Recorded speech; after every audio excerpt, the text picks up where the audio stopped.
Well, obviously we're previewing Hollywoodbets Guineas Day, and now we got Glen Kotzen on the line, and Glen's an institution in Cape Town and here in KZN because he enjoys traveling to KZN. He visits our champion season regularly with much success as well.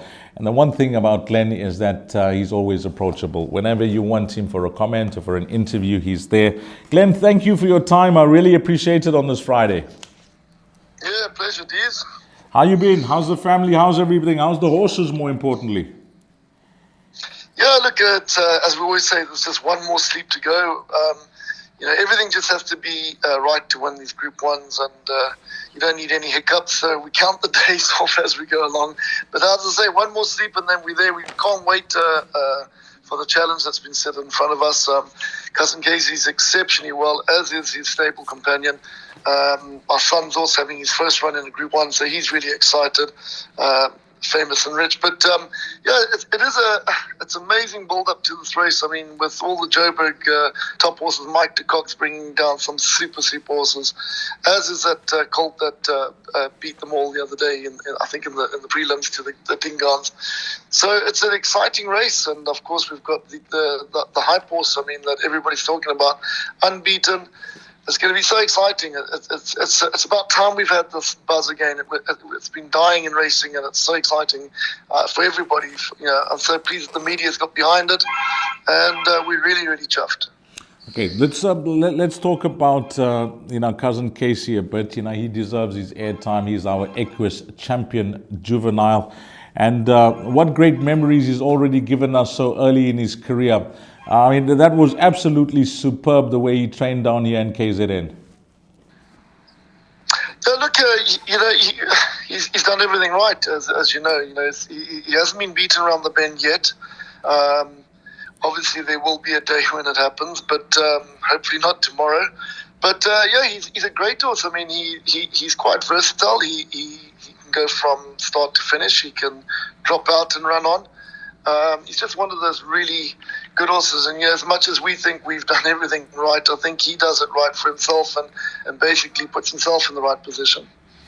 His last win, he was coming off a break. It was his seasonal first run this season, showing himself as a 3-year-old. And, whilst it is a nervous moment saddling an Equus champion 2-year-old, I remember chatting to you down in Cape Town, and you were so confident, Glen. Yeah, look, right around the world, you have champion 2-year-olds that train on to be champion 3-year-olds. The only place that don't seem to do it is in South Africa, according to the pundits and the skeptics.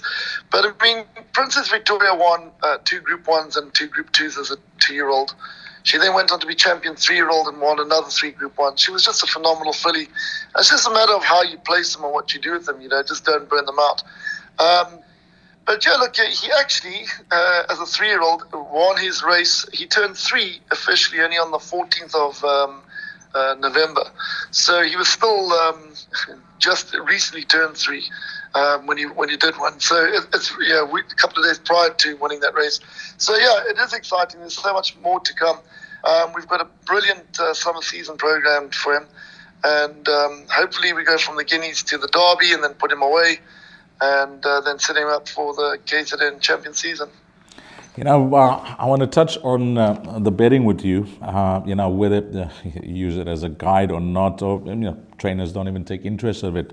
But I just want to paint the picture for you. They got a horse up here at 5-10, Charles Dickens. The next horse and the only other horse in single figures is your horse at 9-2. And then it's 12-1 bar, these 2 runners.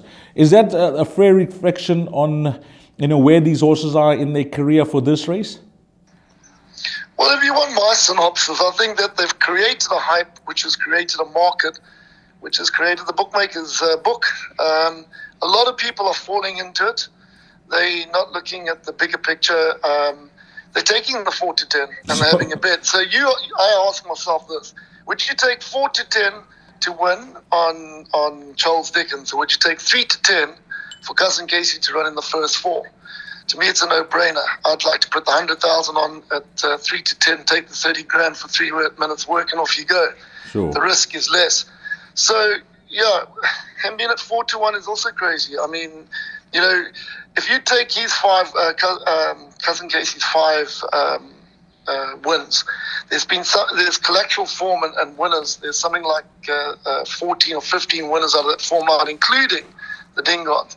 If you take Charles Dickens' 5 wins, there's been something like 4 or 5 winners, of which 2 were maiden place and 1 was a maiden handicap.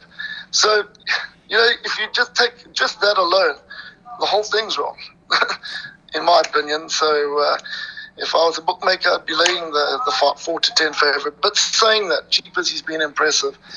He hasn't come off the bit in all his wins. He's a very imposing horse, and nobody wants to see a champion beat. But he's still got to come to the party. He hasn't bumped us yet, so we're very excited. Just, on Grant van Niekerk and his feedback on the way the horse has progressed from a 2-year-old to a 3-year-old, how's his mood with the way the horse has been working of late? Well, Grant came and gave his final workout on Thursday morning, and he said we couldn't have him if we tried. He said he's absolutely spot on. He's well in himself. He's moving well. He couldn't blow a candle out after his final workout. He was nice and fresh. His demeanour was really good. And the good thing is that Grant's in a very good space as well. He's really focused, and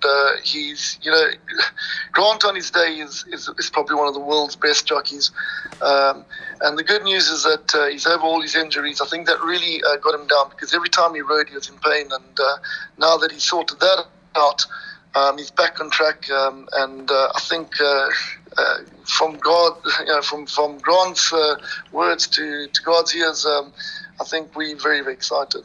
And then it'll be remiss of me not to mention your owner, Ravi. I've had the pleasure of meeting him here in KZN. I listened to your interview when this horse won last time out, and unfortunately wasn't at the track. It wasn't a pleasant day for their family. But what a gentleman. No, absolutely. And it's great for the game because he's so passionate and so enthusiastic, and he's a great marketeer. He's run his own business for many, many years, and one of his strategies is that he ran the Andava. And so marketing is his game, and so he's created a fan club around the horse. First by giving out the T-shirts and the caps before the Group 1, and then we had button holders for the next his 5th win, and this time he's reserving it till after the race. Okay. So what he's coming up with, I don't know. Should we win, we will soon find out. Should he not, well then we'll hold it back for another day. But he's got it all worked out, and he, as I say, he's great for racing. He's just so passionate, and his background is he did a lot of work with Tim Noakes, so he likes looking at times, and he likes looking at everything like that. So he's got everything. He sends me stats, and it's just so interesting to see how his mind works. And he's a great asset to the team. Okay, and give our best to your son as well, with Famous and Rich having his first Group 1 winner as well. All the best with those 2 runners. Let's move along to the next feature race, the Ridgemont Highlands Peninsula Handicap, a Group 2 over 1,800 meters. Just comments on your runners here. You got 3 of them. Number 1, Cat Daddy. You got number 4, Han Solo. And you also got number 7 there, Glen, which is Cholima. Yeah, so we got 3. To me, it's a very open race. It's my first glance is that I can win it, and then I looked at it again, and it's quite a tough race. I'd have to make Han Solo as my best of the 3, just purely because he's such an honest horse. He's in a good space. He looks like a Met horse, if you ask me. He really is doing exceptionally well. If you go on his last win, he absolutely mowed them down. He didn't even win he won with a ton in hand, and not even with a stick. And then Cat Daddy, on his day, he's absolutely phenomenal. He's just really, really good. He's another soldier that just when he does peak, he just keeps going, and he ran a fantastic race last time out. And then Cholima lost his way a little bit, but his last run was a very smart comeback run after a break, and I think that he's waited to have a big shout. Thanks for that, Glen. In closing, it's a busy afternoon, lots of runners. Anything else that you can maybe help us with the balance of your runners on the day? Anything with confidence or maybe inclusions? Yeah, absolutely. I think that Grinkhoff, has his last 4 runs he's run against Cousin Casey. Not run far off them, had a couple of excuses. Last time out, he's got his tongue over the bits. We put a tongue tie on him, and he seems to enjoy that.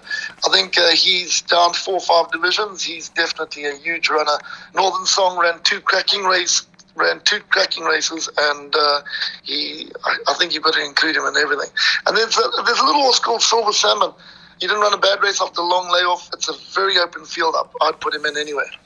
Thanks a lot, Glen, to yourself and your family and the entire team at Whithill. All the best for Saturday. No, I really appreciate it. Thank you very much. Yeah, Take care. thanks to Glen Kotzen for his thoughts on Saturday's big meeting, Saturday's main event, which is the Hollywoodbets Group 1 Cape Guineas. And thank you to Glen Kotzen.